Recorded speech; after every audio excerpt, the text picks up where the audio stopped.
Are you into Dame Frances Yates and the Art of Memory Palaces? Because that's how I actually found this book called Little Big by John Crowley. It was in the Wikipedia entry for Dame Frances Yates when I was looking up stuff about her for all of you. And so I didn't understand as I started reading this book why it was mentioned in her Wikipedia. And I didn't quite know what to make of this book. And I'm only halfway through it, so I can't give too much away, luckily.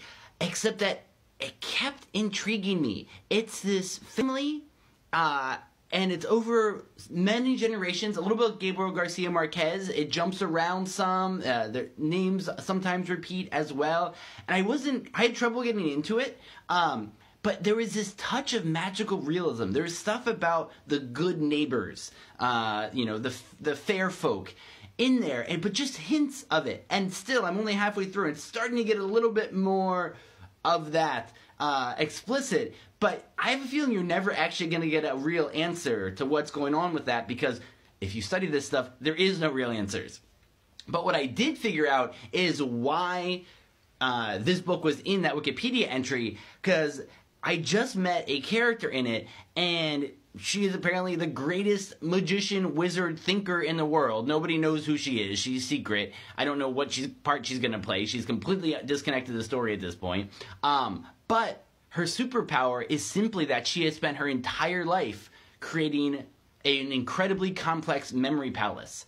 And by the way the author describes it, it feels like they must have done this, because they talk about things about memory palaces I never heard. Such as, if you create a really big one, it starts to shift and change on its own. Sometimes rooms change, connections change. If you have a really big concept in a certain niche in your memory palace, you'll realize that it has shifted somewhat. Some other ideas have attached onto it, and it becomes something somewhat different, and you get a more deeper understanding of what that symbol is. Speaking of symbol changes, the family has this deck of cards that sounds like the tarot, has some of the same things, but he made up his own cards as well. It seems like he has his own internal deck in his head.